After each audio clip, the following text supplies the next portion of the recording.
নমস্কার, মিতার হেসেলে সবাইকে স্বাগত জানাচ্ছি। আজ হেসেলে আমি 3টে রান্না করেছি। তার প্রথমটা করেছি শুক্তো, এটা করেছি আলু, কাঁচকলা, উচ্ছে, একটু ইলিশ মাছের মাথা, পটল, এসব বেগুন, এসব কিছু দিয়ে একটু সর্ষে ফোড়ন দিয়ে আমি শুক্তোটা করেছি। আর করেছি গাটি কচু আর বেগুন দিয়ে ট্যাংরা মাছের ঝোল। ট্যাংরা মাছগুলো ভালো করে ভেজে নিয়েছি আর গাটি কচু সিদ্ধ করে নিয়েছি।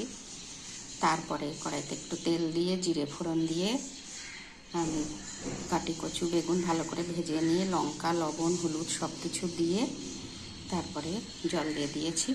কিছুক্ষণ ফোটার পর ভাজা মাছগুলো দিয়ে দিয়েছি এবং শেষের দিকে এসে ধনে জিরে ভাজা গুঁড়ো দিয়ে নামিয়ে নিয়েছি।